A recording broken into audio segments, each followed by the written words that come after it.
जैसे कि कई प्राचीन हिंदू मंदिरों को सरकार द्वारा कंट्रोल किया जाता है, लेकिन दूसरे धर्मों के इबादत घरों पर ऐसा कोई नियंत्रण नहीं होता है। अब सवाल उठा है कि जब अल्पसंख्यकों को ये अधिकार दिए गए हैं तो क्या हिंदू समुदाय के साथ असमान व्यवहार हो रहा है?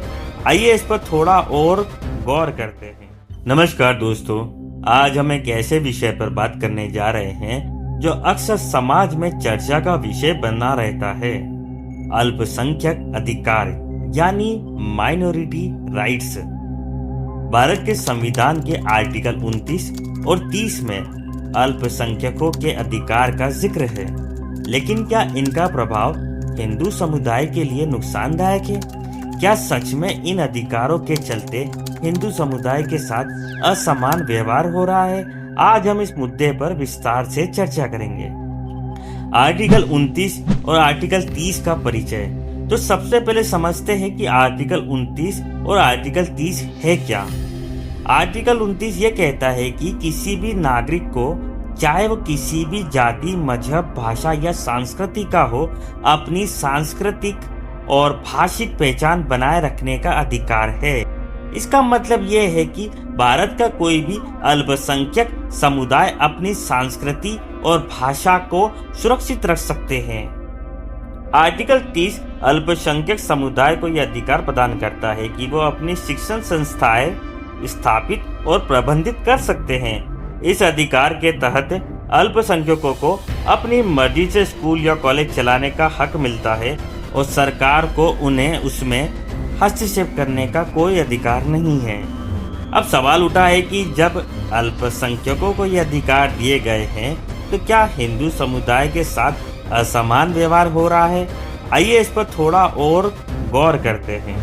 कई लोगों का मानना है कि आर्टिकल 30 के तहत मुस्लिम समुदाय, क्रिश्चियन समुदाय अपने शिक्षण संस्थान चला सकते हैं बिना सरकारी हस्तक्षेप के, लेकिन हिंदुओं को ऐसा हक प्रदान नहीं किया गया है। ऐसे में हिंदू समुदाय के लोग ये महसूस करते हैं कि उनके साथ दुर्व्यवहार किया जा रहा है और अन्याय हो रहा है। जैसे कि कई प्राचीन हिंदू मंदिरों को सरकार द्वारा कंट्रोल किया जाता है, लेकिन दूसरे धर्मों के इबादत घरों पर ऐसा कोई नियंत्रण नहीं होता है। इसका प्रभाव ये होता है कि मंदिरों के धन और संपत्ति का उपयोग भी सरकार की इच्छा के अनुसार होता है, जो अक्सर हिंदू समुदाय के लोगों को असहज लगता है।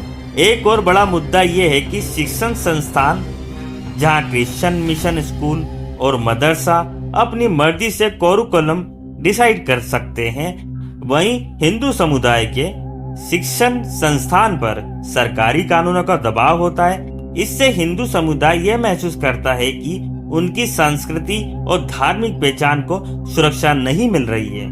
तो अब सवाल ये उठा है कि इस मुद्दे का हल क्या है? क्या हमें अपने संविधान में कुछ सुधार करने की जरूरत है, या फिर ये बात समझने की जरूरत है कि अल्पसंख्यक अधिकार अपनी जगह बिल्कुल ठीक है, लेकिन हिंदू समुदाय को भी अपनी सांस्कृतिक और धार्मिक सुरक्षा के अधिकार मिलना चाहिए। शायद ये समय हम एक संवाद शुरू कर सके जिसमें सभी समुदाय के लोग अपना अपना पक्ष रख सके और एक व्यापक समझ बना सके, क्योंकि भारत तभी तरक्की करेगा जब सभी समुदाय के लोगों को बराबर का अधिकार मिलेगा।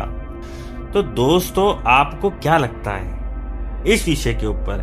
क्या हिंदुओं के साथ ये गलत हो रहा है या फिर ये बिल्कुल ठीक हो रहा है? तो दोस्तों, ये था आज का विषय, अल्पसंख्यक अधिकार और हिंदू समुदाय के लिए इसके प्रभाव पर एक छोटी सी चर्चा।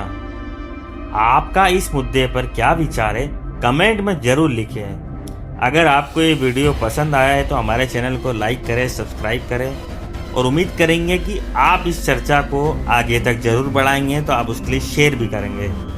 धन्यवाद दोस्तों।